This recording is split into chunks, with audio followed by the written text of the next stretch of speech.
warahmatullahi wabarakatuh. Perkenalkan, nama saya Rizky Sekar Kedaton, 2010501194 dari kelas B Fakultas Farmasi. Nah, di sini saya akan mengerjakan sebuah kasus.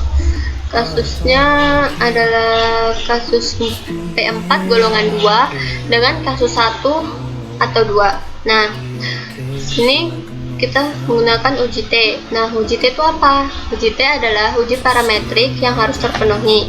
Salah satu syaratnya yaitu terdistribusi normal dan homogenitas.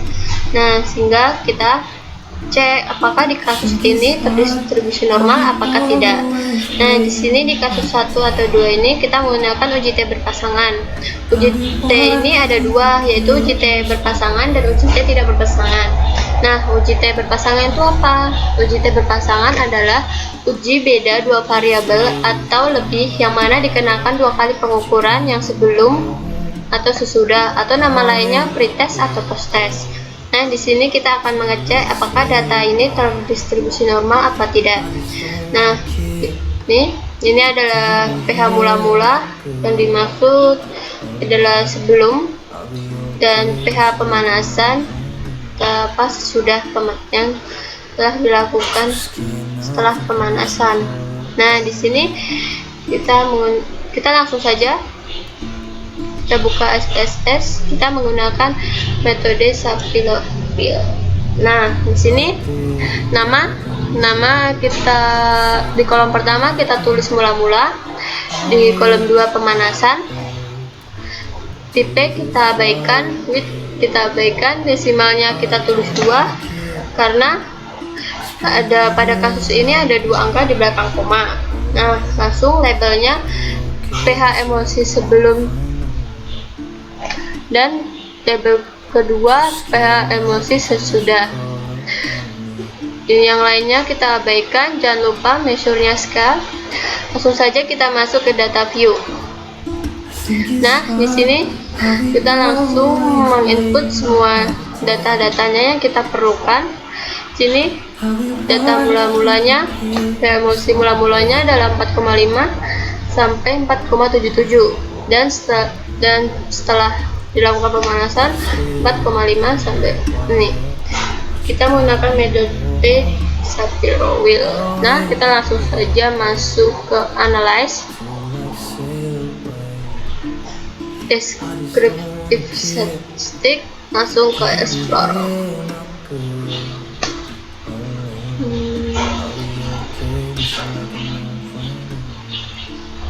Nah, sini kita pH emulsi sebelumnya kita masukkan, dan pH sesudahnya kita masukkan.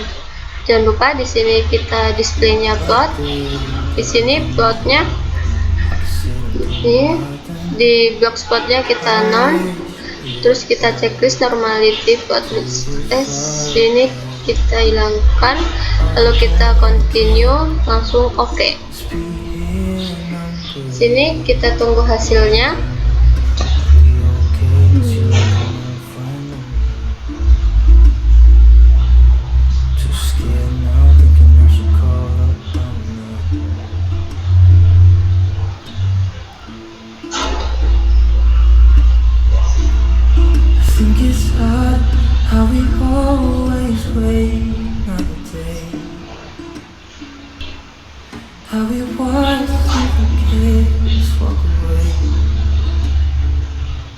Nah, hasilnya kita langsung masuk ke tes normalitas. Nah, di sini pH emulsinya signifikannya ini adalah 0,12. Nah, kita lihat di sini signifikansinya 0,12. Padahal jika terdistribusi normal, jika signifikansinya lebih dari 0,5. Nah, apakah 0,12 ini lebih kecil atau kurang dari 0,5? Ya, di sini 0,12 itu lebih kecil dari 0,05, sehingga kita tidak bisa menggunakan uji T berpasangan. Namun kita bisa menggunakan uji non parametrik, yaitu kita menggunakan uji Wilcoxon. Nah, uji Wilcoxon ini apabila signifikansinya kurang atau lebih kecil dari 0,5. Nah, uji ini dilakukan agar kita mengetahui ada apa tidaknya perlakuan dari dua variabel tersebut. Langsung saja kita buka SPSS-nya yang tadi. Kita masuk ke variabel view. Sini kita langsung ini kita masuk ke data view. Nah, kita langsung saja masuk ke analyze. Kita cari, kita di sini menggunakan uji Wilcoxon. Jadi kita langsung saja masuk ke non parametric test, legacy dialog, dan kita masuk ke dua sampel. Nah, di sini akan muncul seperti ini. pH sebelumnya kita masukkan ke variabel pertama, dan pH emosi sesudahnya kita masukkan ke sini. Nah, kita checklist Wilcoxon karena kita menggunakan uji Wilcoxon. Langsung kita oke.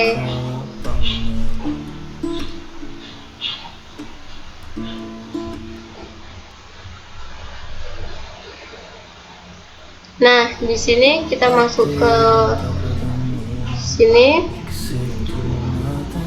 Hashim Seek to Thailand.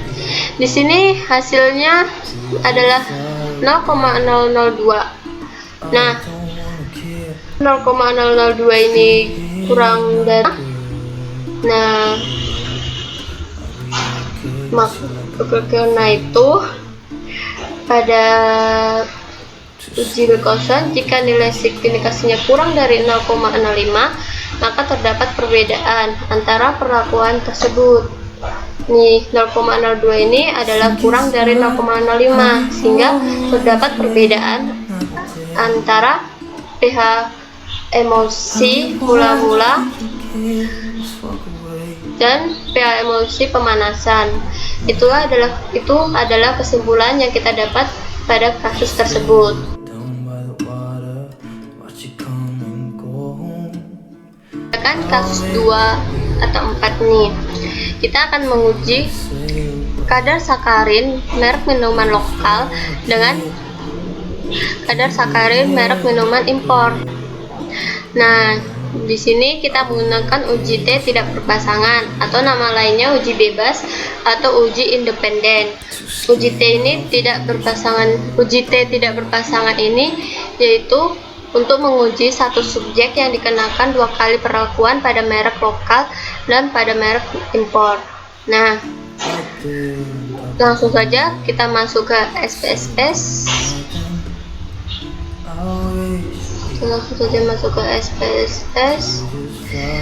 Nah, di sini di nama di kolom pertama kita tulis lokal, dan di sini kolom 2 kita tulis impor. Nah, tipe kita abaikan, abaikan desimalnya 2 karena pada kasus ini ada 2 angka di belakang koma. Label di kolom pertama yaitu kadar sakarin merek minuman lokal, dan kedua kadar sakarin merek impor. Nah, yang lainnya kita abaikan. Jangan lupa measure-nya kita pilih scale. Tentu saja kita masuk ke data view. Di sini kita input data-datanya yang akan kita cari. Ini adalah data-data minuman merek.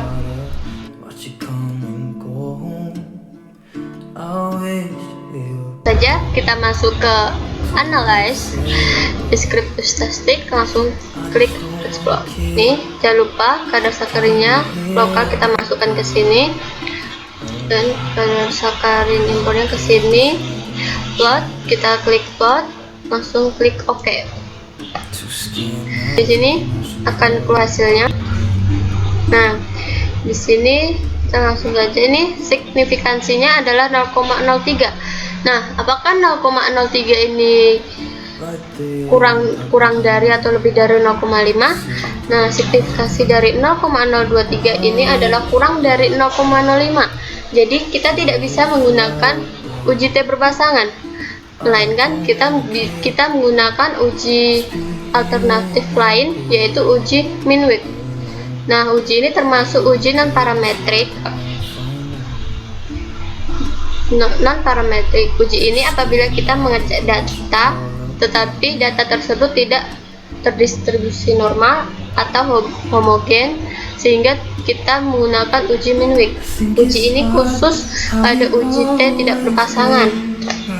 Nah, kita langsung saja masuk ke SPSS-nya.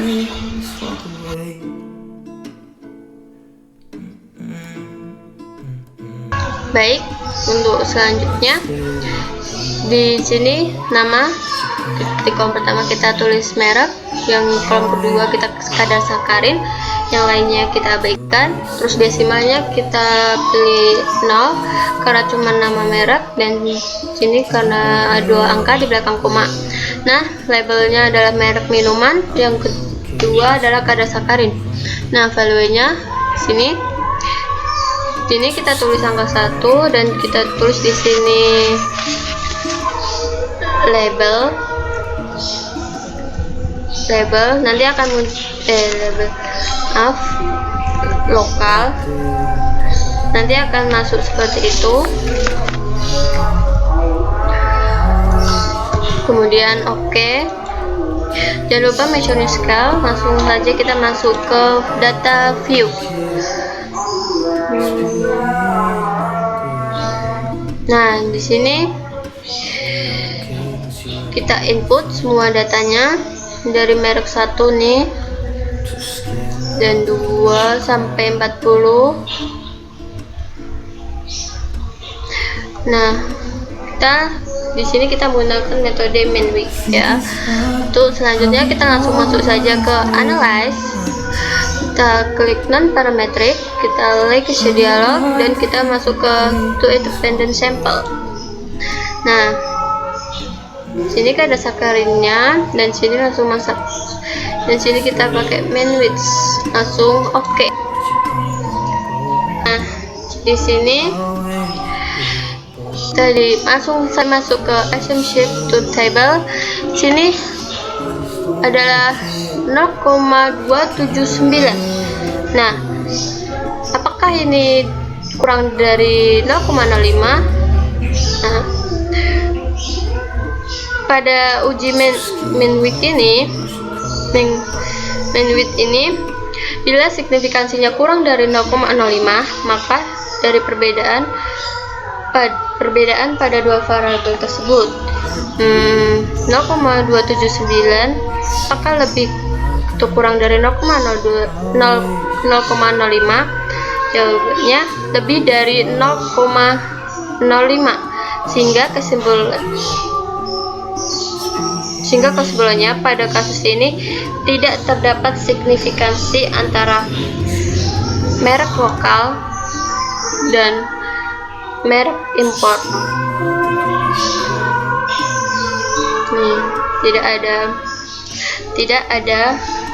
Tidak terdapat signifikansi antara merek lokal dan merek import. Sekian jawaban dari saya. Jika ada salah, saya minta maaf. Wassalamualaikum warahmatullahi wabarakatuh. Let's live.